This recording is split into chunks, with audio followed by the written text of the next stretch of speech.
त्यांच्या डिमांडनुसार मी छान छान पदार्थ त्यांना देत होतो आणि हे अचानक मध्ये 10 दिवसापूर्वी ते चॅनल हॅक झाल्याचं लक्षात आलं आणि पहिले तर मला एकदम म्हणजे काय करावं हे सुचलं नाही आणि नंतर मग बाकीच्या संबंधित लोकांना सांगितलं की असं असं झालेलं आहे आणि याच्यातून सावरतो की नाही त्यांनी लगेच दुसरी पोस्ट टाकली. अत्यंत अश्लील आणि घाणेरड्या अशा पोस्ट आहेत आणि काही पोस्टमध्ये तर त्यांनी फूडशी रिलेटेड एखादं फळ एखादं भाजी असं दाखवून की त्याच्यातून ते फळ किंवा भाजी पाहिल्यावर घाणेरडाच चित्र तुमच्या डोळ्यासमोर येईल असा प्रकार सुरू केला आणि मध्येच हिंदी मध्येच इंग्लिश असे हे सगळे फोटोज आणि व्हिडिओज तो टाकतोय.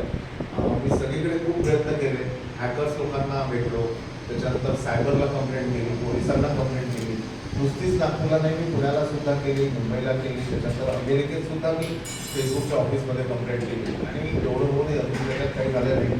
महत्त्वाची गोष्ट अशी आहे, दुःख जेव्हा लागलं कधी की काही सबस्क्रायबर्स होते की त्यांनी समजलं आणि त्यांनी सूचना केली. म्हणजे कित्येक माझे महाराष्ट्र चित्रपट मंडळी, डिरेक्टर्स, ॲक्टर्स या सगळ्यांनी मला फोन करून आणि काही मदत हवी का म्हणून विचारलं. पण काही लोकांनी म्हटलं की अरे